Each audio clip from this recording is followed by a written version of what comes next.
हल्की हल्की बारिश हो रही थी। वीरान सड़क पर एलिना, एक खूबसूरत औरत जिसके भीगे कपड़ों से उसके बदन का हुस्न नजर आ रहा था, उसके कदम जल्दी जल्दी जमीन पर पड़ रहे थे। इसी सड़क पर एक पुलिस चेक पोस्ट पर नौजवान अफसर असद अपनी जीप के पास खड़ा था। उसने एलिना को देखते ही हाथ उठाया। रुको! उसकी आवाज सन्नाटे को चीर गई। एलिना के कदम रुक गए। उसका दिल जोर जोर से धड़कने लगा। जी क्या बात है? असद ने सख्त लहजे में पूछा। इतनी रात गए इस वीरान सड़क पर क्या कर रही हो? तुम कौन हो? मैं एलिना हूँ, अस्पताल में नर्स हूँ। आज ड्यूटी लेट खत्म हुई, घर जा रही हूँ। असद की नजरें एलिना के भीगे कपड़ों और चमकते चेहरे पर जम गईं और उसके दिल में हवस जाग उठी। वो एलिना के करीब आया, उसके इर्द गिर्द चक्कर लगाते हुए उसके हुस्न को देखकर पागल हो रहा था। ये सड़क रात को खतरनाक है। उसकी आवाज में एक शैतानी लहजा था। एलिना ने पीछे हटते हुए कहा, मुझे जाने दें। असद के दिल पर शैतान सवार हो गया। असद ने अचानक उसका हाथ पकड़ लिया और जोर से अपनी तरफ खींचा। एलिना की चीख निकल गई। ये क्या कर रहे हैं? मुझे छोड़ दें। वो रो पड़ी। अब तुम कहीं नहीं जाओगी, मेरी ख्वाहिश पूरी करोगी। असद की आवाज वहशियाना थी। एलिना ने जोर लगाकर हाथ छुड़ाया और जंगल की तरफ भाग पड़ी।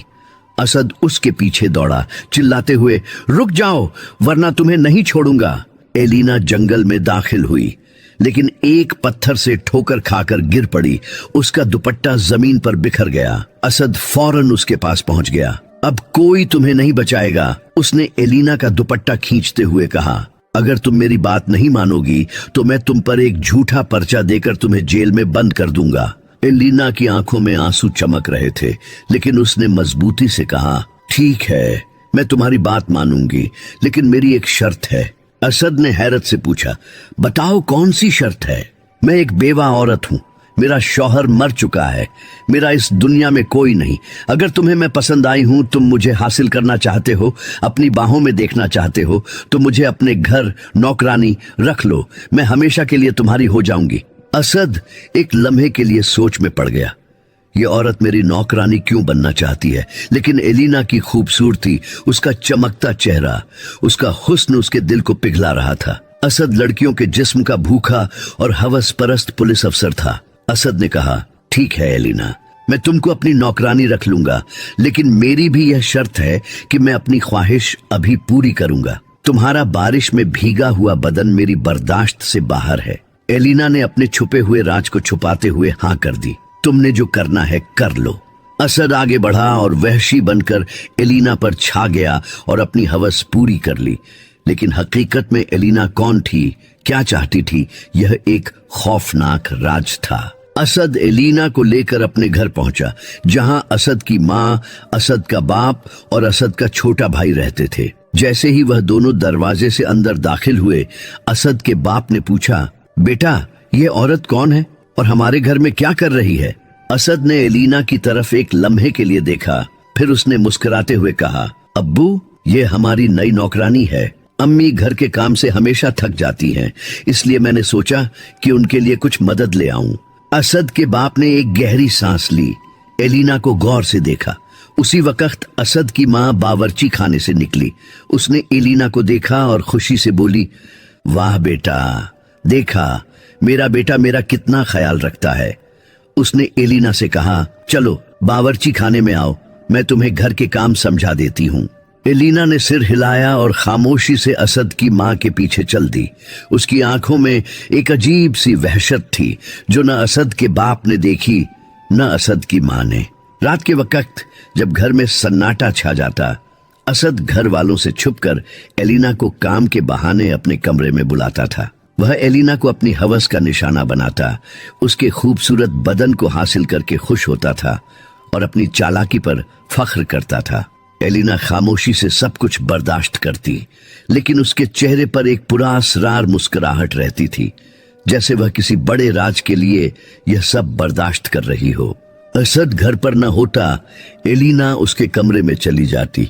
वह एहतियात से असद की अलमारियों की तलाशी लेती, तकियों के गिलाफ खोलती और दराजों को टटोलती। वह कुछ ढूंढ रही थी, शायद कोई बड़ा राज, कोई चीज थी, लेकिन जो कुछ वह ढूंढ रही थी वह उसे नहीं मिल रहा था। एलिना कौन थी? वह क्या ढूंढ रही थी, यह राज कोई नहीं जानता था। घर में सन्नाटा छाया हुआ था। असद अपनी ड्यूटी के सिलसिले में घर से दूर गया हुआ था। एलिना, जो असद के जाने के बाद उसके कमरे की तलाशी ले रही थी, अचानक उसने सर उठाया। दरवाजे के करीब एक साया खड़ा था। यह असद का बाप था। असद के बाप ने खामोशी से एलिना को देखा, उसकी तलाशी की हरकतों को गौर से नोट किया, लेकिन एक लफ्ज कहे बगैर वापस लौट गया। एलिना के दिल की धड़कन एक लम्हे के लिए तेज हुई। उसे पता था कि असद के बाप ने उसे देख लिया है, लेकिन उसके दिमाग में एक नया मंसूबा बनने लगा। उसने सोचा कि रात को जब असद वापस आएगा, असद का बाप उसे जरूर बताएगा। लेकिन उस रात असद घर वापस न आया। अगले दिन सुबह असद का बाप अपनी कुर्सी पर बैठा अखबार पढ़ रहा था। एलिना फर्श साफ करने के बहाने उसी कमरे में आई। उसने जानबूझकर अपना दुपट्टा अपनी कमर से हल्का सा सरकाया, अपने लंबे काले बाल खोल दिए और काम में मग्न हो गई।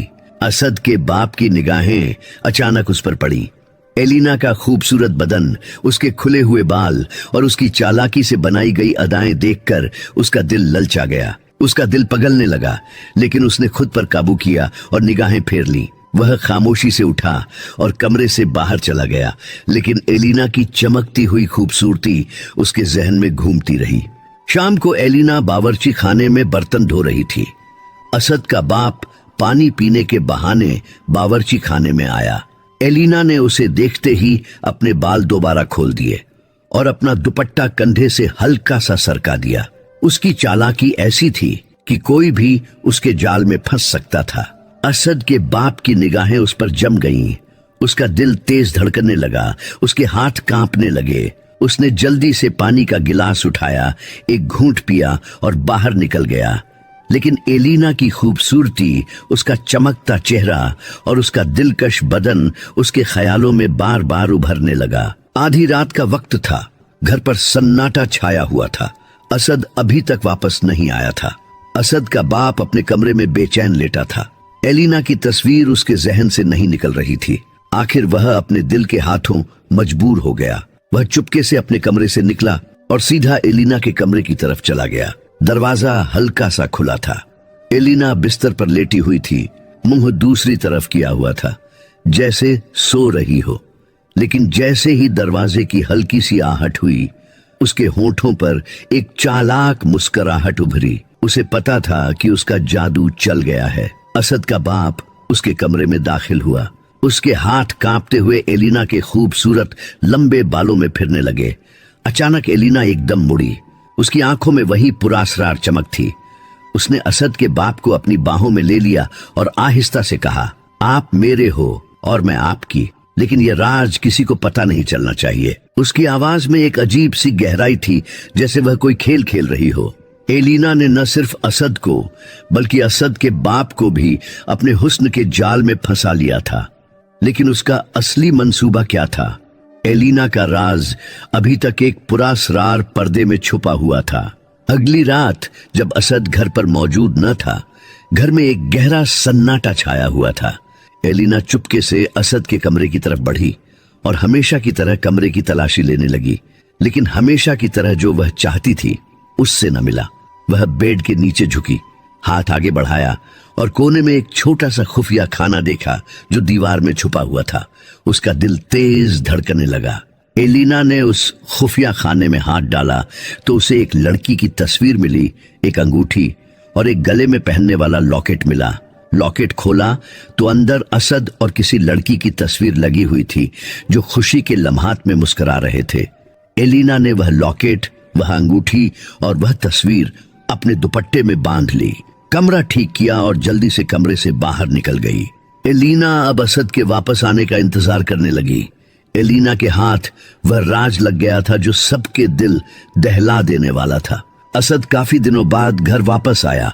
हमेशा की तरह असद ने एलिना को काम के बहाने अपने कमरे में बुलाया, दरवाजा बंद कर दिया और उस पर छा गया, जैसे कोई भूखा भेड़िया अपने शिकार पर टूट पड़ता है। दोनों की सांसों की आमिज़श में एलिना ने अचानक असद को रोका। असद, तुम्हारी गैर मौजूदगी में तुम्हारा बाप भी मेरे साथ ज्यादती करता है। उसने मुझे कहा कि अगर मेरी ख्वाहिश पूरी नहीं करोगी तो मैं तुम्हें इस घर से निकाल दूंगा। असद को एलिना की बात का यकीन न आया। उसने हंस दिया, यह झूठ है। दूसरी तरफ असद का बाप अपने कमरे से निकला और एलिना के कमरे की तरफ जाने लगा, लेकिन एलिना अपने कमरे में मौजूद न थी। उसकी निगाह एलिना के बेड पर पड़े एक कागज पर पड़ी। उसने वह कागज उठाया, उसे खोला और पढ़ने लगा, जिस पर लिखा था, आज की रात असद के नाम। वह वापस मुड़ा। अचानक असद के कमरे से आवाज आई, एलिना, तुम बहुत खूबसूरत हो, तुमने मेरी जिंदगी रंगीन बना दी है। यह बात सुनते ही असद के बाप का चेहरा लाल हो गया और वह एकदम से असद के कमरे में दाखिल हुआ। असद बेड से उठा, अपने कपड़े दुरुस्त किए और खड़ा हो गया। असद के बाप ने एलिना से कहा, तुमने कहा था ये राज किसी को पता न चले, लेकिन तुम मेरे बेटे के साथ सो रही हो। एलिना ने ठंडे लहजे में जवाब दिया, मैं असद की हूं और असद मेरा है। असद ने मुदाखिलत की, अब्बू बस कर दीजिए, अपनी उम्र देखिए, अपने काम देखिए, आपको हर चीज में हिस्सा चाहिए होता है। इस लड़की के वक्त भी आपकी यही जिद थी कि मैं भी अपनी ख्वाहिश पूरी करूंगा। अब बस कर दीजिए और कमरे से बाहर जाइए। असद के बाप ने गुस्से से कहा, इस मासूम लड़की को तुम यहां लाए थे और फिर मुझ पर भी शैतान सवार हो गया था, लेकिन याद रखो मैंने तुम्हें उस इल्जाम से बचाया था।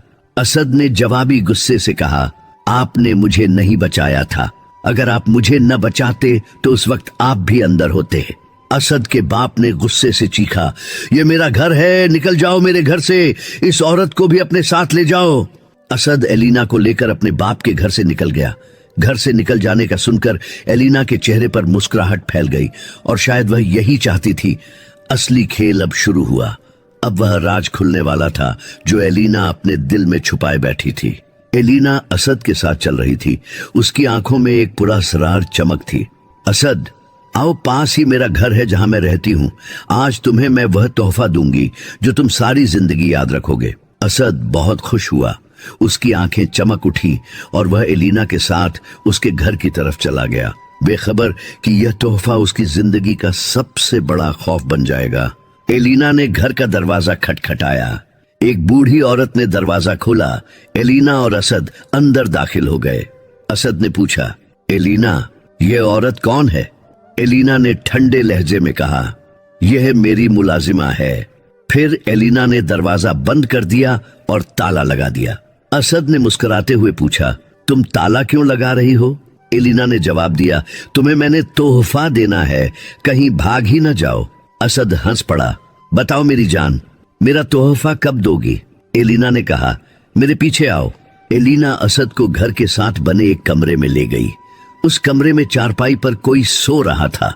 एलिना ने जैसे ही उस चारपाई के ऊपर से कपड़ा खींचा तो नीचे एक लड़की लेटी हुई थी, जिसकी आंखें खुली थीं, आसमान की तरफ देख रही थी, जैसे जिंदा लाश, खामोश और बेजान।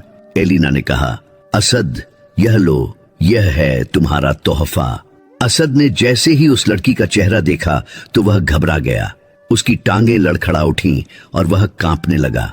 असद ने लरजती आवाज में कहा, तुम इस लड़की की क्या लगती हो और यह लड़की यहां कैसे आई? एलिना ने एक गहरी सांस ली।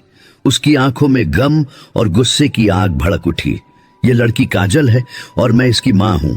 असद, गौर से देखो, ये वही लड़की है जिसको तुमने अपनी झूठी मोहब्बत के जाल में फंसाया था। तुम्हारे दिल में हवस थी, लेकिन मेरी बेटी काजल के दिल में तुम्हारे लिए सच्ची मोहब्बत थी। तुम मौका ढूंढ रहे थे, लेकिन यह तुमसे निकाह करना चाहती थी। तुमने मेरी बेटी काजल को अपने माँ बाप से मिलाने के बहाने अपने घर ले गए और तुमने वहां उस पर जुल्म किया, ज्यादती की, अपनी हवस को ठंडा किया। और यहां तक नहीं, तुमने काजल के साथ जुल्म करते हुए तुम्हारे बाप ने देख लिया और फिर तुमने उससे भी हिस्सेदार बनाया। उस दरिंदे ने भी मेरी बेटी को नोचा। उसके बाद तुमने सारे सबूत मिटा दिए और अपने तल्लुकात का इस्तेमाल करते हुए सबको खामोश करवा दिया। उस दिन से आज तक मेरी बेटी काजल न हंसती है, न बोलती है, न आंखें झपकती है, बस हर वक्त आसमान की तरफ देखती रहती है। एलिना की आवाज कांप रही थी। मेरा शौहर, मेरी बेटी काजल का बाप, ये सदमा बर्दाश्त नहीं कर सका और उसने खुदकुशी कर ली। मैं भी जहर खाने वाली थी, लेकिन जब मेरी आंखों के सामने मेरी बेटी की तस्वीर आई तो मैं रुक गई। और मैंने उस दिन से अपनी बेटी से खुद से वादा किया कि मैं इसका बदला जरूर लूंगी। मैं नर्स नहीं हूं। उस रात उस वीरान रोड पर चलना और वहां से लेकर तुम्हारे घर की नौकरानी बनना, तुम्हारे साथ सोना, तुम्हारे बाप के साथ सोना, सब एक खेल, एक चाल थी, एक बदला था। वह सबूत हासिल करने के लिए ताकि मैं तुम्हें तुम्हारे जुर्म की सजा दिलवा सकूं। मैंने अपनी बेटी की खातिर अपनी जान पर भी तुम लोगों के नापाक जिस्मों का बोझ उठाया। लेकिन असद, अब वक्त आ गया है कि तुम्हें तुम्हारे जुल्म की सजा मिले।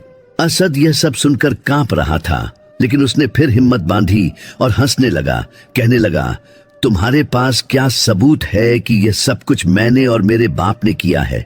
एलिना ने अपने दुपट्टे से वह अंगूठी, वह लॉकेट और काजल की तस्वीर निकाली और कहा, यह सबूत है जो मुझे तुम्हारे कमरे से बेड के नीचे खुफिया खाने से मिला है।